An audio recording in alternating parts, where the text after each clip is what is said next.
Look for those red lights to come on when they go out. As always, we're racing. We're green. Looked like a decent start by Jeremy McWilliams. Huge start by Pegram. It's like he's coming up way right. Look at that. Stefano Mesa with the whole shot. Man, it just uncorked as you would expect. And McWilliams trying to get down to the inside, couldn't quite get it done. And that looks like Tyler had a great start and is on his teammate's shoulder coming out of the exit of the Andretti hairpin. But that's one way to start your race. And if you remember yesterday in that first qualifier, these two had a little run-in on the track. So I wonder if it's carrying over to the race today.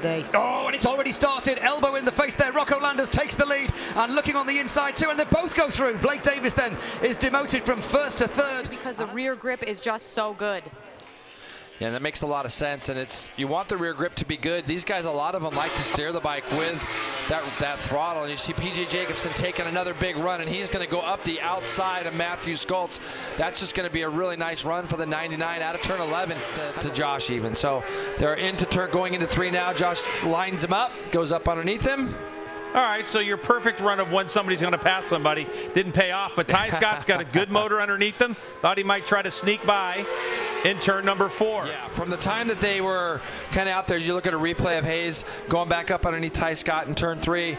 From the time they kind of left pit lane, first flying lap for Hayes after his pit stop, he was about 16.6 seconds behind. He's kind of tested 3 or 4 different spots, and now it almost looks like he's getting not frantic, but he's starting to get a little bit like, I got to make something happen here. And here he goes up underneath turn 1.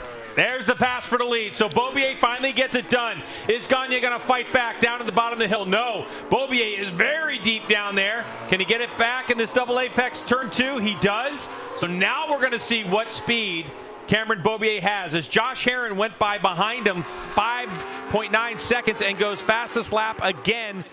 Is it too little, too late? Yeah, and we haven't been able to see Beaubier do this up the front straightaway the whole race, and it almost looked too easy. Your pass done, you're going to do it. And normally the other rider understands that because they would do the exact same thing. They would. And so, it's just part of the deal here right now. But they continue to draw away from DeBrino now, up by almost 2.5 seconds from O'Hara back to DeBrino. And here he comes. Just let go of the lever a little bit going into turn 5, released the brake, got down to the inside, and up the hill he goes. Now we see, does Jeremy have anything to fight back with? Probably making the same amount of horsepower. They're able to look at each other's data, and so they're going to run real close as we've seen them do in the past. Let's see if he stuffs that number 6 up underneath the 45. He does. Now this is what I think everybody's a little bit scared of. We saw how much pace he has, but he runs it a little wide. Is that going to open the door for Herrin as well? So Herrin goes by Beaubier on that mistake coming out of turn number 5. They go into 6, the dip, and up to the run. Now up the hill to the run to the corkscrew. Is Herrin going to make a move? It's going to be Cameron Peterson on that fresh and lean progressive Yamaha. So we saw Cam Beaubier here on the left go into turn 5 a number of times this morning. A little tighter than Gagne, and he wasn't able to make the pass. Here he made the pass and start checking out early. Gagne now has a chance to get up there and respond onto the back of the number 6 as Herrin goes to work on Peterson. Will Josh Herrin try to make a move up the inside? He does into turn 11. And does he make it stick? He drives out on the Ducati and looks like a little bit of wheel spin for Cameron Peterson. So new lead change, and it is Josh Herrin.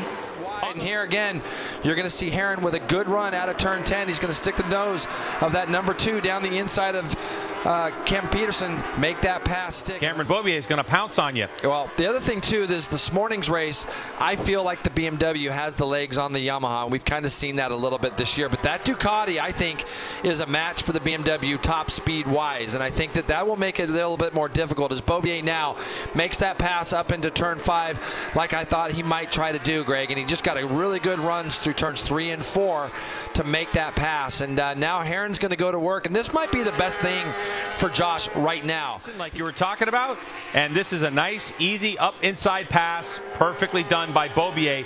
So now maybe Herrin needs that little bit of a carrot to try to separate themselves from the advances of Jake Gagne.